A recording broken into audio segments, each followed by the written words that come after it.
Bonjour à tous, l'approche de chaque pêcheur est différente selon les sites de pêche et évoluer dans le temps en fonction aussi de l'attitude des poissons et en particulier en fonction d'un facteur déterminant qui est l'overfishing. Par exemple, il est évident que chez moi, dans mes lacs envahis d'herbiers, de myriophiles en particulier ou de potamo, les cordonniers en tresse ont été une aide précieuse pour nous pour pouvoir sortir les gros poissons, car la tresse très abrasive nous permettait en fait de couper assez sèchement toute cette végétation. Mais je me suis rendu compte aussi que cette tresse était devenue un peu mon ennemi dans les eaux en particulier où j'en avais pas besoin, dans les eaux libres, les eaux ouvertes, où il y a finalement peu d'obstacles, où j'ai pas besoin ni de l'aspect abrasif de la tresse, ni de sa formidable résistance linéaire. Et en fait, en revenant au mono, et je reviens de plus en plus au mono, alors dans un premier temps, ça a été le fluorocarbone, puis finalement, je me suis rendu compte aujourd'hui que les derniers copolymères remplissaient des fonctions finalement très proches sans les inconvénients, à savoir les perruques à répétition du fait de la rigidité du fluorocarbone. Eh bien, j'arrivais à tirer mon épingle du jeu par rapport aux autres pêcheurs en apportant plus de discrétion.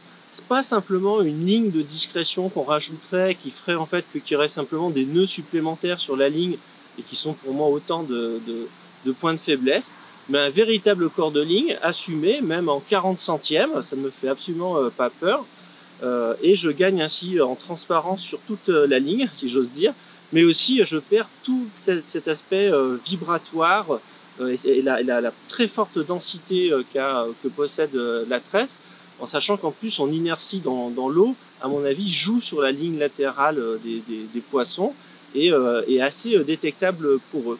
Donc c'est pour ça que sur des petits plans d'eau ici, comme on est là un peu en semi-street fishing, voire même de vous à moi en semi-gangsta fishing, et où il y a quand même pas mal de gars qui passent avant moi, et bien de revenir à des corps de ligne entièrement en mono, comme le dernier copolymère que sort Savage Gear. Et bien j'ai l'impression, mais évidemment, comment comparer réellement les résultats, comment faire de manière scientifique l'expérience de la supériorité d'un corps de ligne en mono sur la tresse, c'est impossible, c'est juste une impression de pêcheur que je vous partage, mais simplement pour vous dire, peut-être tenter l'expérience, et vous verrez qu'aujourd'hui, avec les nouveaux monos, et en particulier les nouveaux copolymères, on obtient des corps de ligne qui sont quand même très agréables, très solides, et encore une fois, très discrets dans l'eau, et ce soir encore, je compte bien le prouver en faisant un poisson.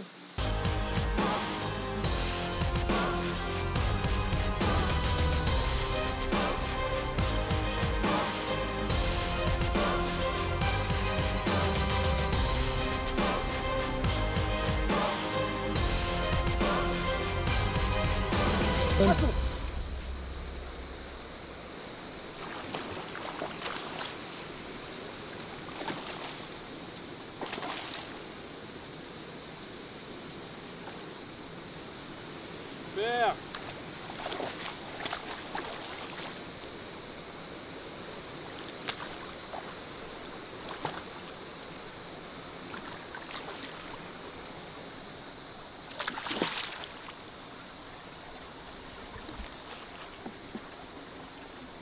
Et voilà. Superbe. Et ben avec mon combo juste chargé de copolymère et ma petite imitation de brochet, j'ai su convaincre ce très beau fiche. Preuve s'il en est que même sur des spots vraiment surpêchés où les poissons sont harcelés par les pêcheurs, on peut encore tirer son épingle du jeu en apportant de toutes petites modifications, comme c'est le cas avec voilà, un corps de ligne beaucoup plus discret sur toute sa longueur, et une approche plus fine. Je vais voilà, pouvoir le relâcher tout de suite. Super, un coup du soir réussi.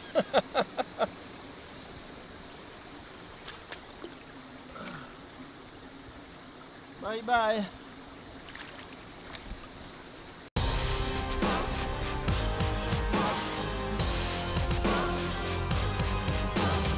Bon, à tout dire, en réalité, du mono, j'en ai déjà sur certains de mes combos.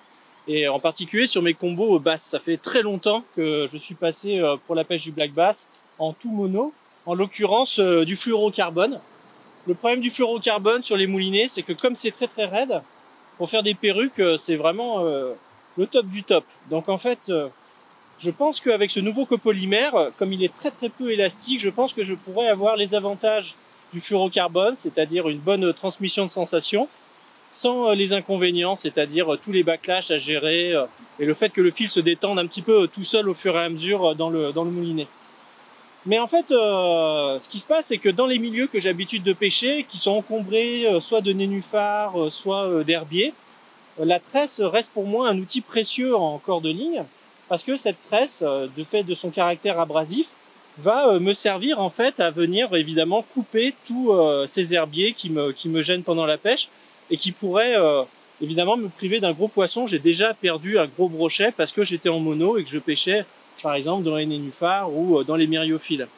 Mais là je suis sur un petit étang qui est un milieu bien ouvert où il n'y a pas de nénuphars, pas d'herbier.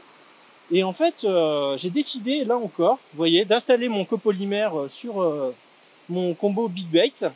Parce que ce que je me dis, c'est que en fait, parfois on rate des touches du fait de la tresse elle-même. Les cannes swing bait, contrairement aux cannes en fibre, sont souvent des cannes très puissantes, très raides. Et au moment de l'attaque, avec la tresse, en fait, elles ne rentrent pas 1 mm de fil au poisson pour lui laisser le temps d'absorber le leurre. Et donc en steady retrieve, on a beaucoup de ratés du fait qu'en fait le poisson il n'arrive pas à aspirer le leurre. Et je compte en fait beaucoup sur le mono pour pallier à cet inconvénient-là. Et alors, pour l'instant, il est un peu tôt pour en tirer des conclusions, mais depuis que j'ai mis du mono sur mes cannes swing bait, et partout où je peux le faire, eh bien, j'ai l'impression de rater moins de brochets. Et puis, évidemment, au niveau discrétion, bah, là, c'est formidable, puisque j'ai mis quand même du 46 centièmes sur mon corps de ligne, mais c'est quasiment invisible dans l'eau. Et le paradoxe, c'est qu'avant, on cherchait à faire des longs bas de ligne en fluorocarbone pour masquer la tresse. Et ben là, on essaye de faire les plus petits bas de ligne possibles parce qu'on passe soudainement de 40 à aller 80 centièmes. Et donc, finalement, on va essayer de chercher à minimiser la longueur du bas de ligne. Mais en tout cas, on gagne en discrétion. Ça, c'est une certitude. Et j'ai une autre certitude, c'est que on va pouvoir, comme ça, avoir moins de ratés à la touche, puisque de toute manière, la violence de l'attaque et la raideur de la canne se chargent de faire le reste.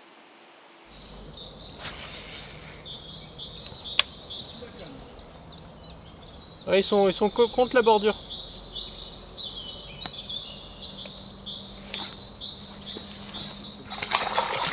Oui.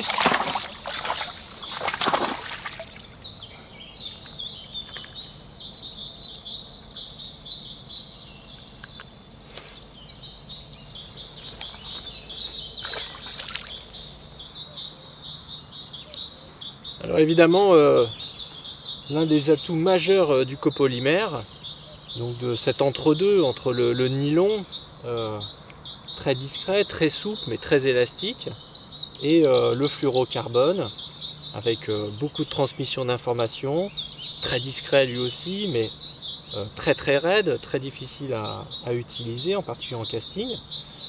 Et bien avec le copolymère, sur des pêches à courte distance, comme ici en Texas, et bien en fait, comme on pêche rarement au-delà de 10 mètres, que souvent on pitch sous la canne à 2-3 mètres et que les touches se produisent souvent en réalité au dernier moment sous la canne, et bien là, ça permet de ne pas utiliser de tresse, donc de ne pas avoir de nœud de raccord, donc de point de faiblesse sur sa ligne, tout en ressentant parfaitement les touches. Et là, selon moi, il n'y a pas à tergiverser. Mieux vaut avoir un copeau de 30, 35, allez 40 quand on pêche dans des endroits extrêmement encombrés, et ainsi bénéficier de tous les avantages d'un bon mono sans avoir à s'embêter avec des tresses qui en plus par leur effet de transmission et leur peu de discrétion font qu'en fait on a moins de touches et qu'on rate finalement plus de poissons, en tout cas à mon sens. Bon, eh bien je ne vais pas vous faire l'article plus longtemps à propos du copolymère. Je veux juste répondre à une dernière question qui, je sais, va se poser. C'est comment réaliser un nœud de raccord pour un bas de ligne à brocher. en 70, 80 ou 90 centièmes, avec un copolymère qui va faire le plus souvent entre 30 et 40 centièmes, donc il y aura une forte différence de diamètre. Et puis surtout, là évidemment, impossible de recourir au nœud Okuma ou FG. Alors je vais vous montrer comment moi je procède. Donc là, vous voyez, c'est assez simple, on voit mon badling, je l'ai pris en 80 centièmes pour qu'il soit bien visible. Et j'effectue ce qu'on appelle un nœud en 8, c'est-à-dire que c'est une boucle. Au lieu de repasser directement dedans, on fait le tour de cette boucle une fois de plus. Et voyez, on l'appelle nœud en 8 parce que je le mets face à mon t-shirt pour qu'on voit. Il y a un 8 qui se dessine. Alors ce nœud, je ne le serre pas tout de suite. De l'autre côté, je prends mon corps de ligne et je le double, comme ceci, de manière à avoir une boucle. Et cette boucle, je vais la passer dessus-dessous le nœud en 8 que j'ai réalisé avec le matériau qui sera mon badling. Ici en l'occurrence un régénérateur, donc je suis rentré par au-dessus, hop, je ressors par en dessous, et maintenant je me retrouve de l'autre côté du nœud. Qu'est-ce que je fais tout simplement maintenant avec cette large boucle le long de mon badling? Eh bien je fais un nœud tout simple, alors là celui que vous préférez, cuillère, pendu, qu'importe, un nœud à baril en tout cas. Je passe une fois, deux fois, trois fois, quatre fois. Alors le fait d'avoir doublé, c'est pas tellement ça qui va augmenter la résistance de la ligne, ça serait un petit peu illusoire, ou du nœud, mais en tout cas ça va augmenter le diamètre du nœud relativement aux orifices que va créer le 8 du badling quand je vais le resserrer. Donc là je mouille, c'est ma petite séquence érotique de ce tuto, voilà. Et vous voyez que j'ai toujours mon 8 derrière. Je fais bien attention à avoir mes deux brins qui constituent mon corps de ligne, et je serre le nœud en 8, et pour le serrer je le serre au maximum, vraiment le plus fort possible. Aidez-vous d'une pince s'il faut, ce qui fait que je dois même éprouver normalement quelques difficultés, voilà, à faire glisser les deux brins en même temps vers celui-ci. Je les fais se rencontrer, et je peux vous dire qu'en fait, pour m'être accroché plusieurs fois dans des obstacles évidemment, et d'avoir tiré comme un sourd, certes ça sera jamais aussi solide qu'un corps de ligne en 13 de 13 centièmes raccordé par un EFG ou Okuma à votre badling, mais là on est quand même déjà dans des nœuds de raccord suffisamment solides, en tout cas pour faire face au combat avec les poissons qu'on trouve dans nos eaux. Donc voilà, si ces nouveaux matériaux vous intéressent, sachez que ça va être, je propose évidemment le sien, et que c'est celui-ci que j'ai testé ces dernières semaines avec ces petites vidéos, ces petits extraits vidéo que je vous ai montrés. J'espère que ça vous a plu. Si vous voulez essayer, d'autres détaillants, on peut évidemment en commander. A très bientôt sur Savage Gear France.